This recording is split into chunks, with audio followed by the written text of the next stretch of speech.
My name is Judy. I've been married to my husband, Dennis, for 15 years. My life has been overwhelmingly busy and incredibly stressful.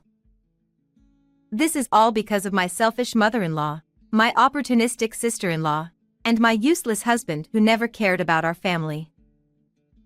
The root of the problem started with my father-in-law opening a tax accounting office at the in-laws' house. My mother-in-law noticed my background, saying, "Having a level 2 bookkeeping qualification is just perfect." And that's when my luck ran out, and I was forced into living with them. "Since you're at home anyway, you can handle the housework, right?" She said so, and began to pile on daily chores like cleaning and cooking, in addition to assisting with my father-in-law's office work. She always looked for an opportunity to go shopping or dine out whenever she had free time. She had a personality of favoritism towards those who she liked, and her favorite was my brother-in-law's wife, Nicole. My brother-in-law and his wife, who live about an hour away by train, have kids, and whenever they have time off, they all come over. Technically, they do give my mother-in-law a heads up before visiting. "Leave the kids to me." She says this with such confidence. Nicole also takes advantage of my mother-in-law's words. "Okay then, we'll come over tomorrow." It's such a carefree response, not considering our plans even a bit. And true to my mother-in-law's take-it-easy words, Nicole wouldn't lift a finger to help with the kids, leaving everything to me. She seems quite pleased with herself about it. We have one daughter, while they have 3 boys. They eat a lot, so cooking for them is quite a task. "Are you planning to put me to work on my precious day off?" When I asked Nicole for help with meal preparations, she would get upset. I have other work besides housework, and I don't have enough time. If I insisted, my mother-in-law would step in. "Are you looking down on Nicole because she's a housewife? Let her relax at least while she's here. You're really being mean." "Exactly, being a housewife is so tough. You're so thoughtful and kind. I just love you." Nicole would then smile at my mother-in-law and take her arm affectionately. Every time I remembered her smug face as she walked away, my anger boiled inside me. And just when I felt like I was going bald from the stress, my husband added insult to injury. When I complained about my mother-in-law and Nicole's behavior, my husband responded with, "Housework is your job, isn't it? You always end up doing it alone even though you say you're busy, so why do you ask for help? You're just trying to push your responsibilities onto them, aren't you?" Well, that's the kind of response I got. Why do I have to take care of their family too? If that's a wife's job, then there's nothing you can do about it. If you don't like it, do you want a divorce? You, who don't have any significant qualifications, can you even get a divorce? He knew I couldn't, and he smirked. My husband, whom I thought I married for love, became increasingly cold towards me as our honeymoon phase passed. Perhaps he didn't like that I prioritized my job over him, or that my father-in-law had high expectations of me. That jealous jerk. While screaming this internally, I remained silent without arguing back. "Hey, I'm busy studying for exams." He casually ended the conversation. My husband seems to want to take over the tax accounting firm, but he keeps failing the exams. You don't have any significant qualifications either. I wanted to shout this out, but in these tough job market times, leaving home with just a level 2 bookkeeping qualification is scary. I told myself that it's not the right time yet. Among the enemies in my in-laws' house, my father-in-law was the only one in a neutral position. He may be a useless guy who doesn't care about household matters and leaves everything to my mother-in-law's control, but on the other hand, he's someone worthy of respect as a professional. Unlike my mother-in-law and husband, who dump everything on me, he takes the time to teach me his work thoroughly and even suggested I become a tax accountant. Having a goal makes it surprisingly easier to overcome hardships. The future goal my father-in-law gave me became my anchor. I studied diligently in between busy schedules, passing each subject one by one. The joy I felt when I finally passed all the subjects is unforgettable. With practical experience under my belt, I got registered as a tax accountant, and both in name and reality, I became a member supporting my father-in-law's firm. It seemed that my husband didn't appreciate me starting to work as a tax accountant. He became openly cold towards me. When I tried to offer words of encouragement while he was studying for his exams, he snapped. Are you looking down on me? You're such an unsympathetic woman. He'd also bring up my brother-in-law and saying, He's lucky, isn't he? Nicole is beautiful. Why did I end up marrying someone like you? We only have one daughter. Even my mother doesn't like you. You're the worst wife. He would belittle me like this. My mother-in-law continued to dote on Nicole, favoring her children over mine. Nicole took advantage of this, acting selfishly and even once leaving her kids with us to go on a trip with my brother-in-law. Nicole is such a good girl. She even thinks of us and brings back souvenirs when we can't go on trips. And compared to her, you always have a sour face and act all high and mighty just because you became a tax accountant. Honestly, you're such a terrible daughter-in-law. I had grown accustomed to my mother-in-law's snide remarks, and I honestly found myself torn. I had prepared divorce papers, fully intending to divorce once I became a tax accountant, but when it came down to it, I didn't know when the right time would be. I had thought that obtaining the qualification would mean I could leave at any moment, but I also found enjoyment in working with my father-in-law, which made me hesitate to leave. My indecisiveness was finally pushed aside by my mother-in-law's hospitalization. It happened right before the summer vacation, when she fell down the stairs and broke her leg. While in the hospital, my mother-in-law suddenly remembered something. Nicole and her kids will come over, so make sure to take care of them. What? How shameless can she be to come over when my mother-in-law isn't even there? I was speechless, but there was no point in complaining to my mother-in-law.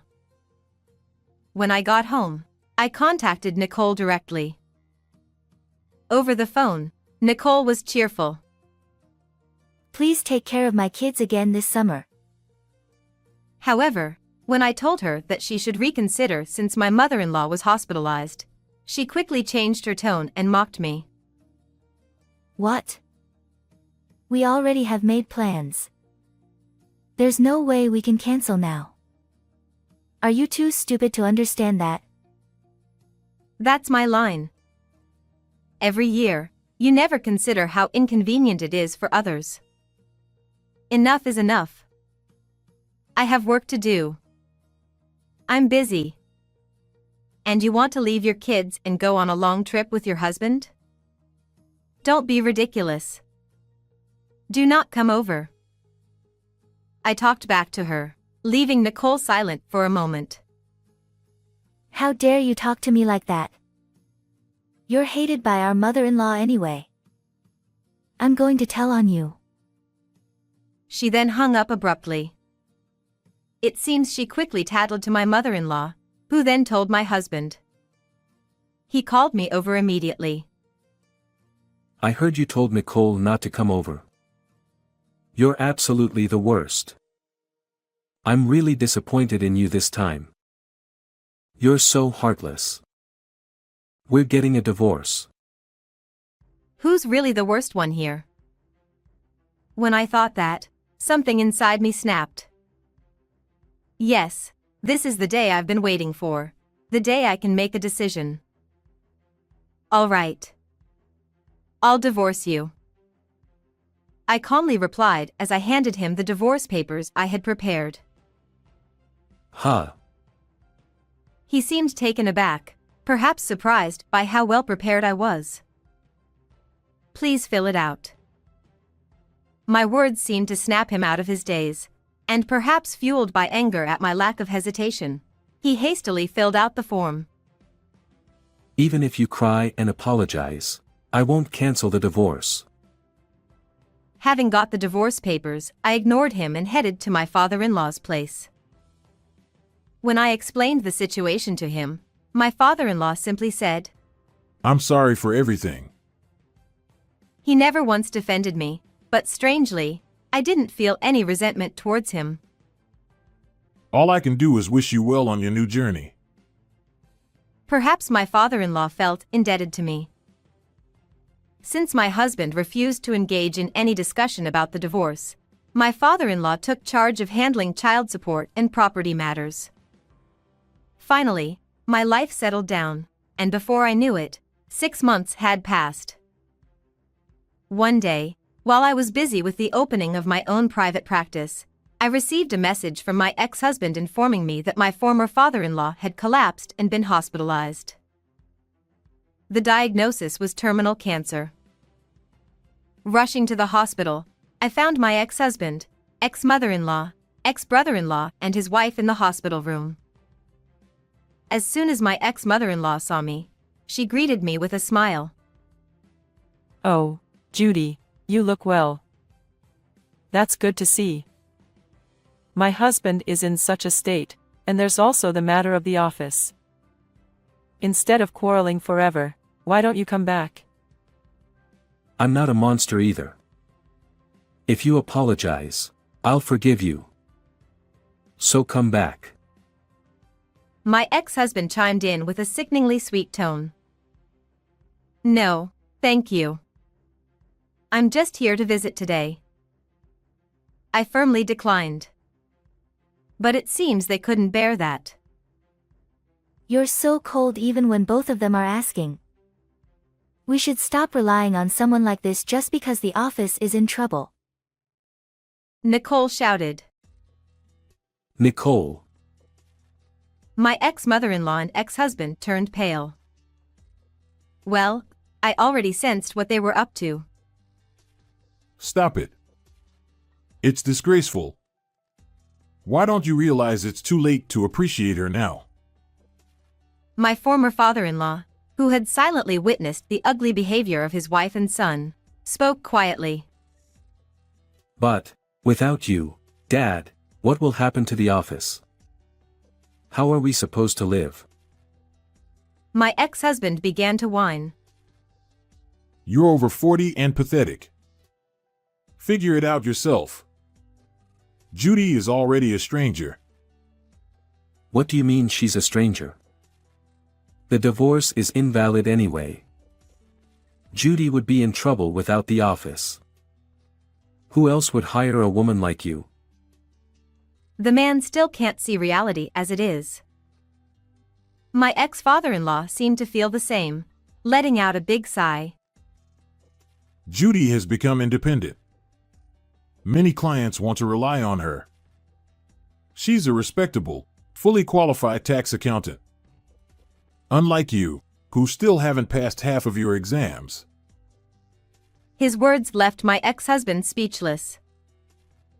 Whether my ex-father-in-law knew about his own health condition or was just celebrating my new beginning, he told the clients I used to handle about the situation and helped me secure work. Thanks to his support, I was able to start preparing for my own private practice smoothly. Oh dear, Dennis really is hopeless. My ex-mother-in-law said, realizing that the situation was turning against her son. She pulled at my sleeve. Judy, I think we can get along again. Ever since I broke my leg, it's been difficult. I need rehabilitation, and with this leg, it's hard to manage the house. Please come back. Why don't you ask Nicole for help with your rehabilitation?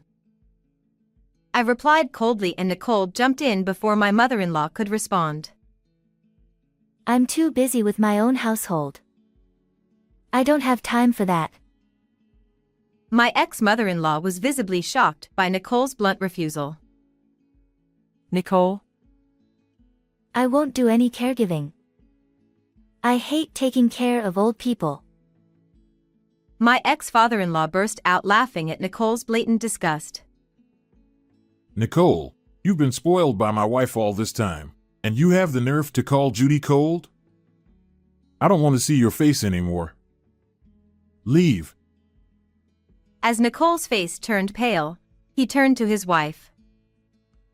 Thanks to your foolishness, we ended up with this useless daughter-in-law while the capable and reliable one left. You might as well kneel and beg this useless one to take care of you. My ex-mother-in-law was left gaping, unable to respond to the unprecedented harshness from my father-in-law. I, too, was wide-eyed with surprise. When you realize you have little time left, you find you can say what you really want to say. My ex-father-in-law chuckled at her words, finding it amusing. I continued to visit my former father-in-law in the hospital. My ex-husband eventually had to close down the office. Due to his age, he was struggling with job hunting. My ex-mother-in-law's leg condition worsened, preventing her from going out, which she loved. She also stopped doing any housework, so my ex-husband had to take over. Since he was incapable of doing much, the house became a mess. He must be having a hard time. Nicole hasn't visited the in-laws since that incident. My ex-brother-in-law seems to have lost all affection for a wife who refuses to care for his mother, and the atmosphere at home has grown cold. My wife was complaining about her cold daughter-in-law the other day. He said with an exasperated laugh. Though I couldn't be there for his final moments, I was able to express my gratitude to him. The best way I can honor him now is by preserving the relationships he built with others. I'll do my best.